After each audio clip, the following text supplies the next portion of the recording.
January 1940. The Gestapo's most wanted. A woman with a wooden leg walks through the snow-covered streets of Lyon, her breath forming clouds in the frozen air. She moves with deliberate care, her limp barely perceptible beneath layers of peasant clothing. The Gestapo has circulated her sketch across occupied France with a single directive: find and destroy the woman who limps. She is, according to their intelligence, one of the most dangerous Allied agents in France. Her name is Virginia Hall, and she has already escaped them once by crossing the Pyrenees in winter. Now, in this bitter January cold, she has returned. The question that paralyzed Nazi intelligence officers was simple yet maddening. How does a woman with a prosthetic leg outmaneuver an entire surveillance apparatus designed to crush resistance before it begins? The answer would define one of the most extraordinary careers in the shadow war that raged beneath the surface of occupied Europe. Virginia Hall's story begins not in the trenches of espionage, but in the refined circles of Baltimore society, where she was expected to attend parties and marry well. Born into privilege, she inherited something more valuable than money from her grandfather: an unquenchable thirst for horizons beyond the comfortable American shore. While her peers planned weddings, she planned escapes. By her 20s, she had rejected the predictable path entirely, seeking instead a life in diplomatic service abroad. But fate intervened with cruelty. A hunting accident in Turkey cost her part of her left leg. Most would have retreated into quiet disappointment. Virginia Hall, christened her wooden prosthetic Cuthbert, continued forward. When the U.S. Foreign Service rejected her application because of her disability, she refused to accept their verdict as final. If America would not employ her talents, perhaps someone else would. London in late 1940 was a city under siege. German bombers filled the night skies, and the British Empire stood alone against the Nazi war machine. It was here, working as a code clerk at the American Embassy in Grosvenor Square, that Virginia Hall encountered an organization desperate enough to see past her wooden leg and wise enough to recognize her potential. The Special Operations Executive, Winston Churchill's instrument of sabotage and subversion, was recruiting agents to set Europe ablaze. They offered Hall something the State Department never would: a chance to fight. The training was brutal. Weaponry, communications, security protocols, survival techniques. She absorbed it all with the intensity of someone who understood that mistakes in occupied France meant torture and death. By August 1941, she was ready. Her cover, a journalist working for the New York Post. Her mission: establish resistance networks in Vichy France, the collaborationist zone that pretended at sovereignty while serving Nazi interests. Vichy France in 1941 was a landscape of whispered conversations and sideways glances, where trust could get you killed and betrayal was a survival strategy. Into this atmosphere of suffocating paranoia came a tall, slender American woman with a warm smile and a slight limp, asking questions, making connections, building networks that would soon supply weapons and intelligence to those willing to resist. The Maquis, the rural guerrilla fighters who would become the backbone of French resistance, gave her name that combined respect and recognition: Dame Qui Boite, the Limping Lady. For months, she moved through southern France with the confidence of someone who understood that the best disguise was often the truth, slightly bent. She was a reporter, after all, or at least that was what her papers said. She interviewed officials, attended social functions, and all the while built an underground railroad for downed Allied pilots, smuggling them to neutral Spain before the Germans could capture them. She established safe houses, recruited agents, coordinated supply drops. Her codename was Diane, and she became a legend among those who knew what she was really doing. But legends attract attention.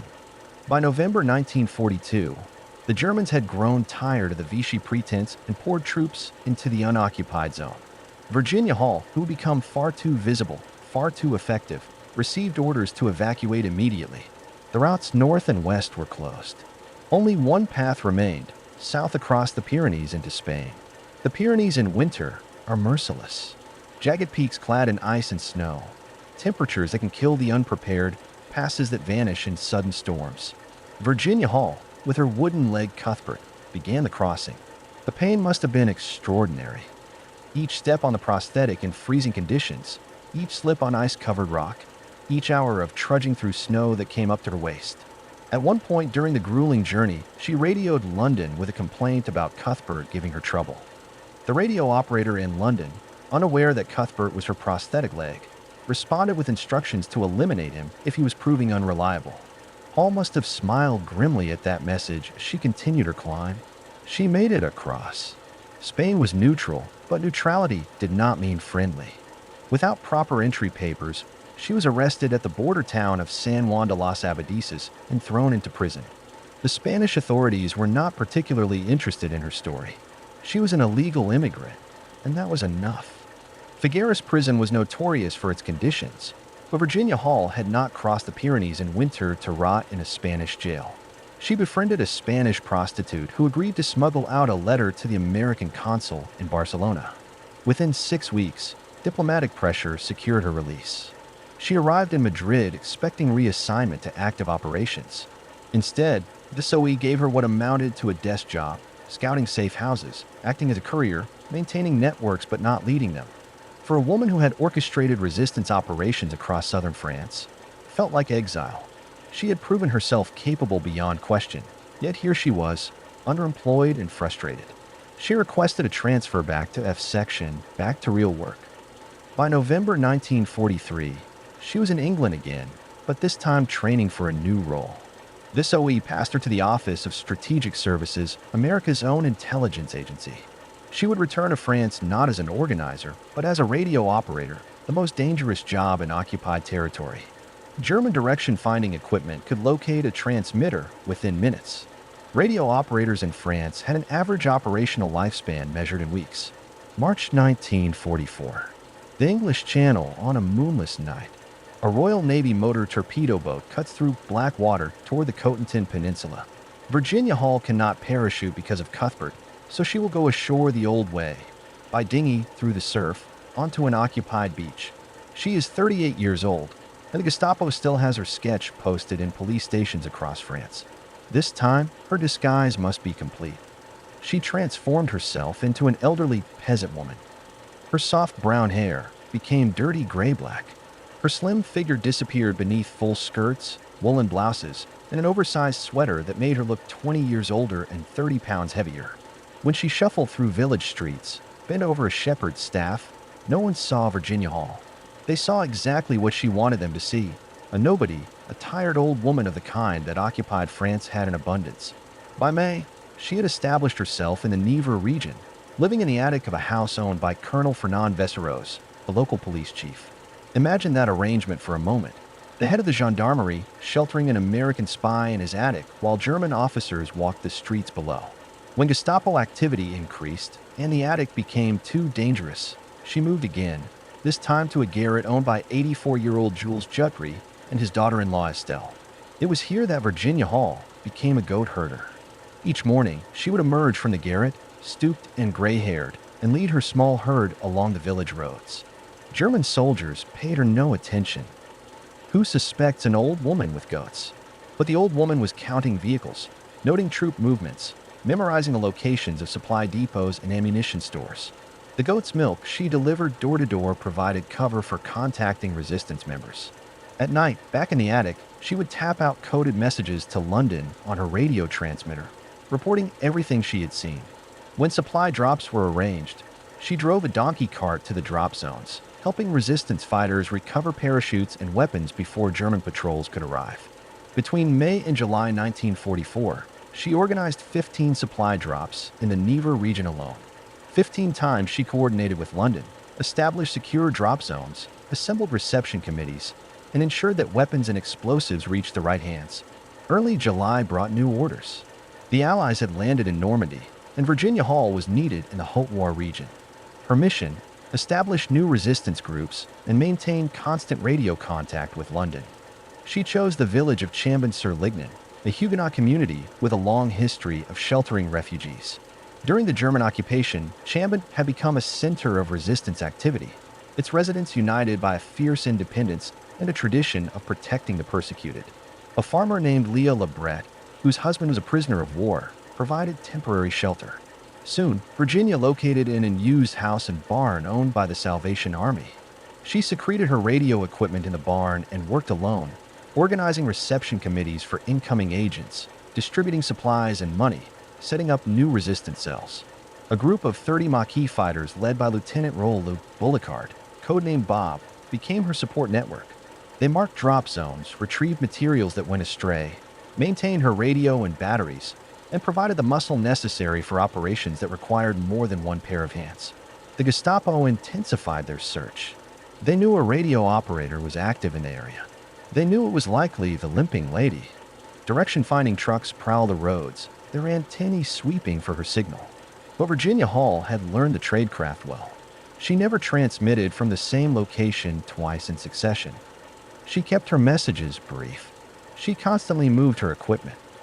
Between July 14th and August 14th, 1944, she transmitted 37 intelligence messages on German troop movements. She was the first agent to report that the German General Staff was relocating from Lyon to Le Puy in the Haute-Loire region, intelligence that would prove vital for Allied planning. August brought reinforcements. A three-man Jedburgh team, American and French officers plus a U.S. Army radio man, parachuted in from North Africa as part of a secret OSS operation. They brought local currency, gold pieces, and longer antennae that allowed for clearer, stronger transmissions. More importantly, they brought combat expertise and additional manpower. Virginia Hall, who had never been formally trained for guerrilla warfare, now found herself organizing and training 3 battalions of the French forces of the interior for sabotage operations against the retreating Germans. Her planning and organizational skills proved as valuable in combat as they had been in clandestine operations. Under her coordination, bridges were destroyed, trains derailed, rail lines cut, telephone wires torn down. German convoys found their retreat routes blocked by demolished bridges. In skirmishes with FFI units she had helped organize and supply, the Germans lost 150 killed and 500 captured. After the liberation of the region, she moved to the commune of Bourg in eastern France, where she linked up with the French First Army, led by General Jean de Lattre de Tassigny. Among the OSS agents in Bourg was Lieutenant Paul Gaston Goylet, a good-natured Paris-born New Yorker who would later become her husband. She turned over her unit's weapons and ordnance to the French 9th Colonial Division, and then finally took leave in Paris. On August 26, 1944, Virginia Hall stood in the crowd that cheered General Charles de Gaulle as he strode in victory down the Champs-Élysées. She had helped make that moment possible. Returning to London in September, she expected rest. Instead, she received a new assignment: infiltrate die-hard Nazi resistance groups in Innsbruck, Austria. Her code name became Camille. Her cover, Anna Muller, a German citizen born in Turkey. But the operation, mounted from Caserta, Italy, was called off when German forces collapsed. The war in Europe was over. In Paris again, she located former comrades, collected radio equipment still hidden in the field, and personally organized the seizure of a Gestapo agent named Abbe Alesh, who had masqueraded as an SOE member and caused the deaths of 4 agents in her network. It was the kind of meticulous, patient work that had defined her entire war. Colonel Jimser Forgan, the OSS commander in the European theater, recommended her for the Distinguished Service Cross, the Army's second-highest decoration. General William Donovan forwarded the recommendation to President Harry S. Truman with a suggestion that the president might wish to make the presentation personally. Virginia Hall declined. She wanted no publicity, she said, because she was still operational and most anxious to get busy. On September 27, 1945, in a quiet ceremony at OSS headquarters with only 4 people present, General Donovan pinned the Distinguished Service Cross on her uniform. She was the first civilian woman to receive it. The war ended, but Virginia Hall's work did not. She continued intelligence operations in Europe for the newly formed Central Intelligence Group, which became the Central Intelligence Agency in 1947. By late 1948, she returned to New York to be near Paul Goylet, whom she married.